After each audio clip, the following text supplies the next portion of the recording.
Ես հատկապես պիտի առանձնացնեմ, որ կենտրոն վարչական շրջանը վերջնականապես կարողացավ կոնդոմ ապահովել Սուրբ Հովհաննես եկեղեցու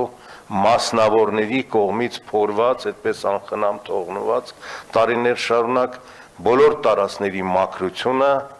ցանկապատում է իր ուժերով, իր նախաձեռնությամբ տարբեր մասնակիցների,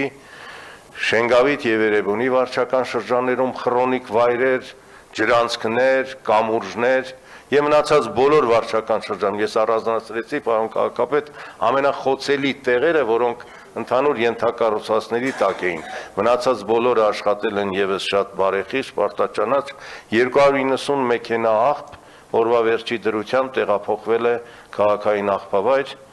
հանձնարարականը կատարված է ամբողջությամբ, պարոն քաղաքապետ։ Շնորհակալ եմ, պարոն Արեյան, իրականում շաբաթօրյա կասվածը մեր իրականության կողմից պարտադրված մի երևույթ է, որը նշանակում է, որ ինչ որ մարդիկ բարբերաբար մեր քաղաքի տարբեր հատվածներում գեներացնում են աղբ եւ շաբաթօրյակը կազմակերպվում է, որ այդ անձանց, հենց այդ երևանցիների ստեղծած աղբը այլ անձանց կողմից մաքրվի կամ հենց միգուցե նույն անձանց կողմից։ Ես կարծում եմ, որ մեր վերջնանպատակը այն է, որ Երևան քաղաքում երբևէ շաբաթօրյակի կարիք չլինի։ Մեր վերջնանպատակը այն է, որ մարդիկ վերաբերվեն իրենց քաղաքին ինչպես իրենց տանը եւ վարվեն իրենց քաղաքի հետ, ինչպես կվարվեին սեփական տան հետ։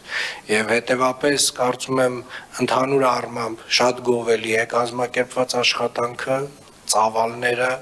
բոլոր մասնակիցներին ուզում եմ հայտնել շնորհակալություն, բայց նաև հիշեցնել, սիրելի գործընկերներ, սիրելի երևանցիներ, շաբաթօրյակ երևույթը ինքն իրենով պարտադրված եւ վատ երևույթ է այն առումով, որ մաքրվում է մի աղբ, որը որ առհասարակ չպետք է գեներացված լիներ, չպետք է լիներ այն վայրերում, որտեղից որ մենք այդ աղբը հավաքում ենք։ Դա ամեն մեկս մի հատ վերլուծենք, որտեղից է առաջանում այդ աղբը։ Մենք ենք ստեղծում տարբեր հանրային վայրերում։ Հետո էլ գնում հերոսաբար մաքրում ենք։ Շնորհակալություն այսքանը։